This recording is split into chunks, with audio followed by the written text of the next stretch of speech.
네, 여러분 안녕하세요. 중국 사랑방입니다. 네, 오늘은 제가 책을 한 권 들고 나왔는데요. 여기 보이시나요? 걱정이랑 친구할래. 오늘은 이 책의 저자이신 조윤영 작가님을 이 자리에 모셨는데요. 오늘 이 책에 대해서 이야기를 나누면서 이 책을 또 어떻게 출판하시게 되었는지 이야기를 들어보도록 하겠습니다. 그러면 작가님 자기소개 먼저 좀 부탁드리겠습니다. 네. 너무 긴장하지 마시고. 네, 안녕하세요.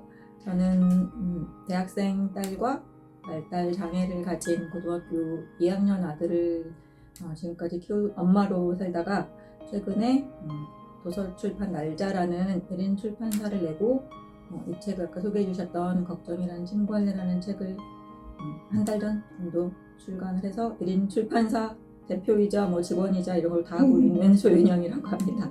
와, 반갑습니다. 혹시 이 책에 대해서 간단하게 우리 좀 이따가 좀 구체적으로 얘기를 나누도록 하고 간단하게 소개해 주실 수 있을까요? 네, 이 책은 처음에는 정말 저희 아이 고등학교 2학년 지적장애 상급인 아이인데요.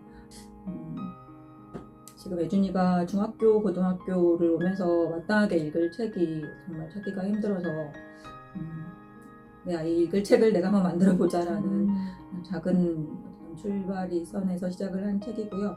예준이 일상을 그냥 에피소드식으로 쓰고 누나가 그림을 그려서 책도 보고 그림도 같이 보고 예준이가 걱정이 좀 많은 친구여서 항상 일상에 걱정이 좀 배어 있거든요. 그래서 예준이 걱정이라는 거를 소재로 삼아가지고 이런저런 걱정들에 대한 이야기를 에피소드식으로 엮어가지고 그래서 책을 출간하게 되었습니다.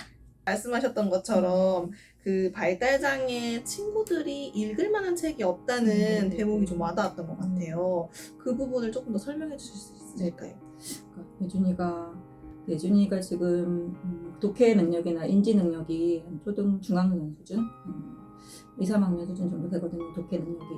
그래서 대충 초등 고학년 때까지는 그 아이들 책 보면서 이랬는데 중학교 오면서부터 건네줄 책을 찾는 게 너무 어려운 거예요. 그러니까 아이는 인지는 초등학생이지만 이미 청소년기에 접어들고 사춘기도 오고 감정이나 사회적인 감수성이나 이런 거는 이미 이제 청소년기에 그래도 접어들었는데 초등 저학년이라고 적어진 책 표지를 항상 보는 것도 아마 본인도 굉장히 자존심 상했을 거고 또 읽을 만한 책을 찾다 보면 이제 그 정도 책밖에 없는데 그런 것만 골라야 되는 것도 저도 속으로 좀 약간 자괴감도 느껴지고 그래서 제 나름대로 책을 찾다가 못 찾겠는 거예요. 그래서 이런 책이 정말 있었으면 좋겠다. 쉬우면서도 너무 애들 책 같지 않으면서도 또 애들이 좀 흥미를 가지고 읽을 수 있는 책이 참 있었으면 좋겠다라는 생각을 계속 가지고 있었는데 실제로 이런 어느 순간이 되면 정말 윤영님 말씀대로 읽을 책이 더 이상 없어서 책 읽는 습관을 길러주기도 참 어렵고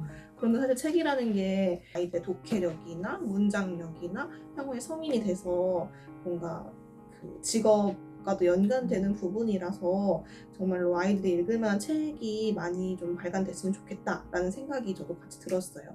예준이가 자신의 얘기가 책으로 나온 거잖아요. 예준이의 반응이 처음에 어땠는지 좀 궁금해요. 예준이는 엄마가 뭔가를 끄적이고 있는데 그게 책으로 될 거라는 거는 아마 생각을 전혀 못했을 테고 이제 저도 이게 진짜 책으로 이렇게 몇 달 안에 나올 거라는 건 저 자신도 잘 몰랐기도 하지만 그래서 근데 이 이야기 자체는 쓰는 거는 정말 얼마 걸리진 않았어요. 왜냐면 그냥 예준이 제가 날마다 겪는 일상이고 예준이가 보여주는 여러 걱정의 양상들을 그냥 제가 정리한 거 정도기 때문에 초고 나오자마자 이제 출력해서 약간 책의 형식으로 좀 이렇게 만들어야 얘가 좀 읽을 것 같아가지고 출력하고 제가 이제 대충 자르고 어저께 찍고 이렇게 덮고 해가지고 책처럼 해서 이제 주긴 줬어요. 근데 그때 읽었을 때는 이것 빼, 저것 빼. 특히 자기한테 좀 소중한 파트 예를 들어서 할머니 이야기나 고양이 이야기나 이런 게 나오면 이게 뭔가 노출이 되면 위험하다고 느꼈는지는 모르겠는데 그거를 빼고 자기 이름도 쓰지 말고 우리 고양이 이름도 쓰지 말고 빼라는 식으로 이야기를 많이 했어요. 그래서 거의 나올 때쯤 돼서는 이제 궁금해서 물어보더라고요. 엄마 책은 어떻게 됐냐. 한 번씩 더 읽어보더니 예준아 이거 너도 되겠어? 하면 하나씩 조금씩 늘어나는 거예요. 엄마 이거는 괜찮아 써도 돼.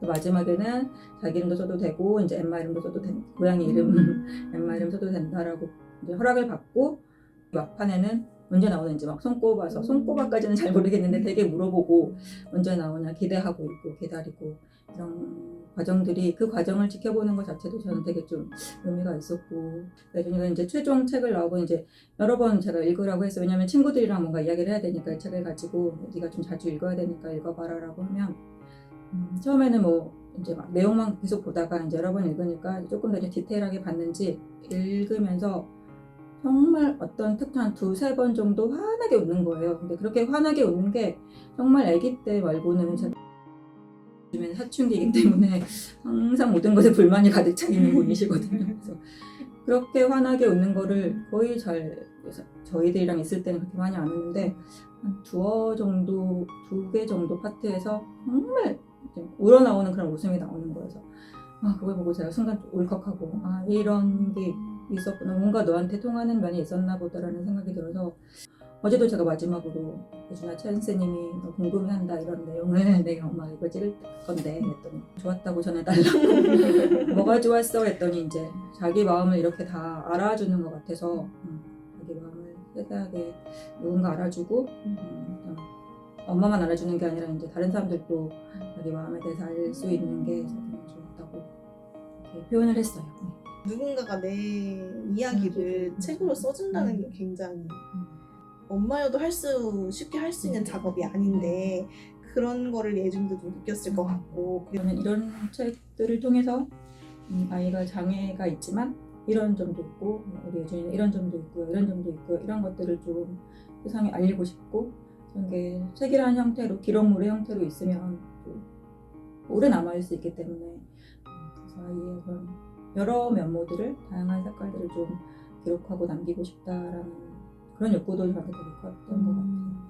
그래서 이제 앞으로의 계획까지 연결을 하자면 지금 이제 예준이로 시작했지만 다른 친구들도 정말 다양한 아이들의 정말 색깔과 이야기들이 있거든요. 제가 많이 만나보면 그런 것들을 기록하면 어딘가 남기고 누군가는 또 찾아보고 발달장애 아이들이 이런 생각을 혹은 뭐 이런 일상을 지내고 있구나 이런 것들을 또 비장애인들 분들도 읽으실 수 있고 장애로 끝나는 게 아니고 아이의 어떤 깊은 인간적인 면모들을 좀 많은 사람들이 좀 알아주셨으면 하는 그런 마음도 컸던 것 같아요. 매력적인 또 특성을 가진 친구들이 굉장히 또 많잖아요. 그래서 그런 이야기들이 계속 노출되면 아직까지는 한국 사회가 그런 장애에 대해서 좀 많이 보수적이고 잘 모르는 사람들이 많은데 정말 자연스럽게 노출되면 노출될수록 우리 요즘에 또 이슈가 되는 게 지역사회 안에서 같이 좀 어우러져서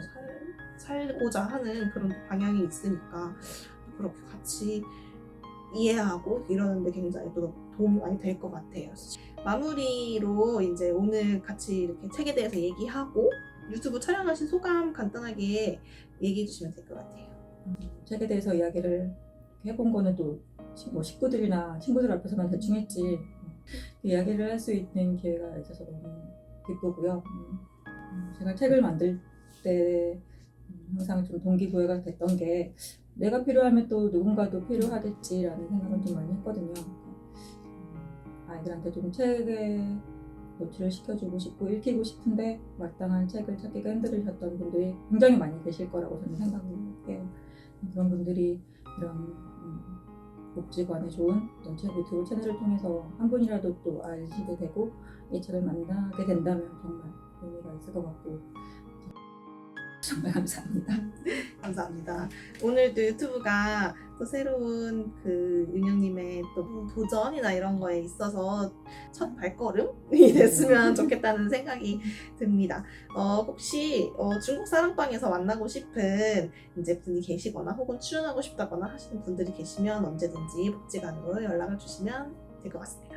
그러면 오늘 촬영은 여기까지 하도록 하겠습니다. 감사합니다. 감사합니다.